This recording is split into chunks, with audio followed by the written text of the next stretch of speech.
Live from Paraguay, it's Book Reviews with Daniel Tice. Book Reviews with Daniel Tice. He's an international teacher, he's very nice. It's Book Reviews with Daniel Tice. Hello and welcome to Book Reviews with Daniel Tice.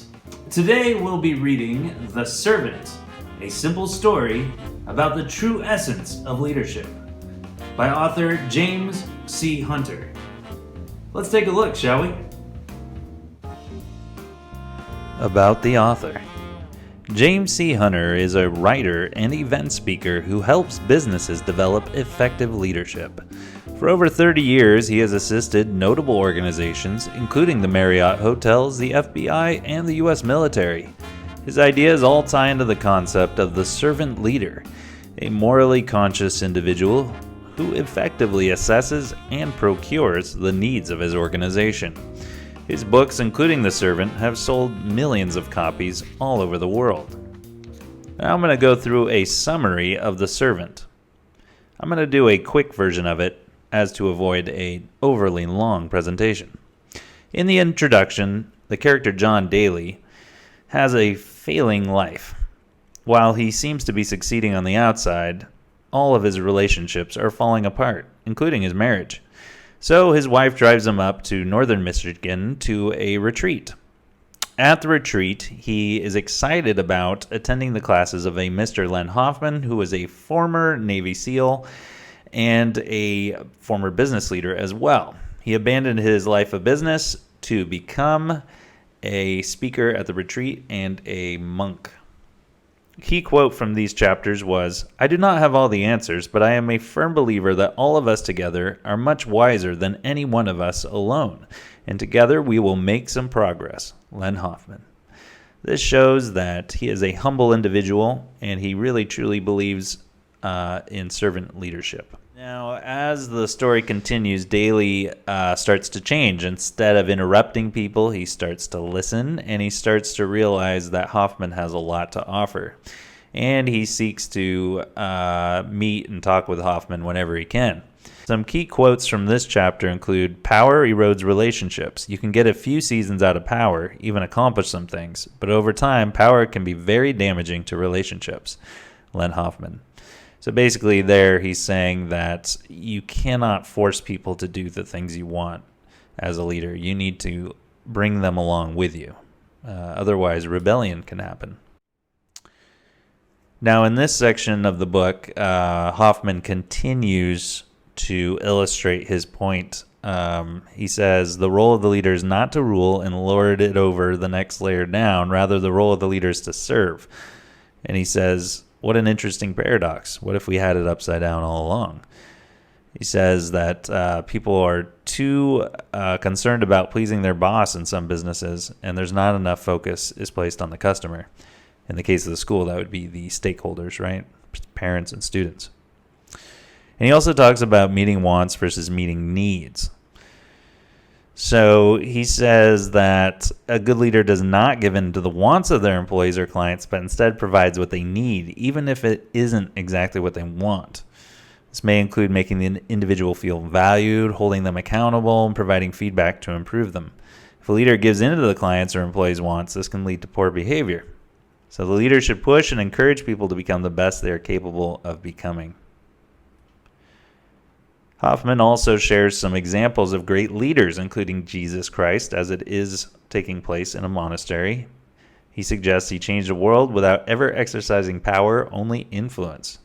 He also mentions Gandhi, and he says, like Jesus, he did it without resorting to guns, violence, or power. He did it through influence. He also mentions Martin Luther King Jr., and he says, without Martin Luther King Jr.'s sacrifice, the Civil Rights Act in 1965 never would have come to fruition. A key quote from this chapter was, "Leadership that is going to go to the distance over the long haul must be built on influence or authority. Authority is always built on serving and sacrificing for those you lead, which comes from identifying and meeting legitimate needs." He also provides the ideal leadership model, which is shown here. And he says, when we serve and sacrifice for others, we build authority or influence. And when we build authority with people, then we have earned the right to be called a leader. He also talks about agape love and being a loving leader. He shows that a truly inspirational leader has these qualities. And he says, love could be defined as the act or acts of extending yourself for others by identifying and meeting their legitimate needs.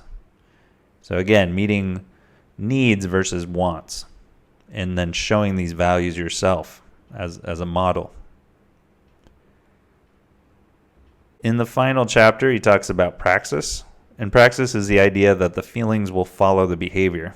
If you behave as if you love something or someone, you'll stretch yourself into actually feeling emotionally connected to that person or idea. So he says that we are responsible for our choices, and then these decisions reveal the pervasive truth of our character. Hoffman argues that in the end, we all have to make choices about our behavior and accept responsibility for those choices. So a key quote here is, leadership is not about personality, possessions, or charisma, but all about who you are as a person. So he's all about saying you need to be this person with these certain qualities, these loving qualities, and then people will follow you. You will gain that authority. Conclusion. In the end, John Daly reveals that the most important thing he learned from the retreat is the importance of love. And so when his wife comes to pick him up, he immediately holds her. And she kind of is taken aback. She pushes away and she says, I can't remember the last time I let go first. And this shows that the main character has changed for the better in his relationship with Len Hoffman, and he's no longer taking his life for granted.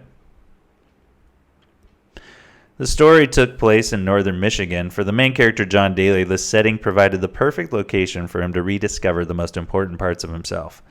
By removing all distractions, he could face all of his innermost demons and develop his personal character. What political and cultural events affected the leader's behaviors and decisions? Well, as I mentioned before, Len Hoffman had been in the Navy, and he'd also been a prominent businessman and leader. He's portrayed as an elderly character with a childlike smile, almost like the archetypal wizard you would find in the hero's journey. He bestows wisdom to the struggling young man in the story, and the young man returns to his life in the end with a greater understanding and new abilities of leadership. There's no political or cultural events mentioned other than World War II, but that it is telling of his character. Hoffman had shown a sense of good character by not forcing his captured enemy to strip down their clothes as he had been ordered to do. The short anecdote reflected Hoffman's morality and sense of respect for humanity. So how did the leader exhibit courage, values, and abilities to lead? Well, he displayed courage by abandoning his worldly successes as a business advisor for a much more humble life as a monk in a monastery. He demonstrated his values with how he carried himself, his message, and in the way he interacted peacefully with the sometimes confrontational group members. So he proved his ability to lead by not just preaching to students, but allowing his students to provide examples and personal reflections and tie in their own feelings to the ideas he was introducing. So great leaders help people lead themselves, and Hoffman proved to do just that. And he also did not force anybody to follow Christianity. He allowed his group members to speak freely about religion, and it wasn't about that. Really, it was more about leadership. So he never abused his power, but instead led by example. Now, how can we apply this story to professional practices at school? Well, I think this story could apply to any form of leadership, including schools. Some key takeaways from the book that could easily be applied to being a principal. 1, recognize we work better together than alone. In other words, we need to value our teachers. This will make our job easier and more mutually beneficial. As the norm of collegiality becomes established, leadership increasingly takes care of itself. Sir Giovanni, 1996. Teacher leaders can move the school forward with encouragement and guidance. As Todd Whitaker suggests, the superstars want the school to thrive, and they want you to succeed. They will give you honest input in a positive way. Another key point here was authority is earned through positive actions, not through arbitrary displays of power. So in other words, great principals model best practices and best behavior. As Sir Giovanni, 1996, argues, successful schools have principals that have offered themselves as models for collegiality by working directly with teachers in school improvement and rewarding expressions of collegiality among teachers. In a recent study conducted in Malaysian schools, the principal's perceived emotional intelligence levels directly impacted the school's success or failure. As the research proposed, school leaders who are able to regulate teachers' emotions may positively influence their social relationship outcomes as they help teachers to cope with negative emotions. Rowdies argues that having a positive school culture has an impact not just on the attitudes of students and teachers, but on the entire learning experience. It makes a difference. Positive actions. Who would have thought? 3, we should look to meet the needs of our stakeholders, not the wants. So this idea could easily tie to data-driven decision-making in schools.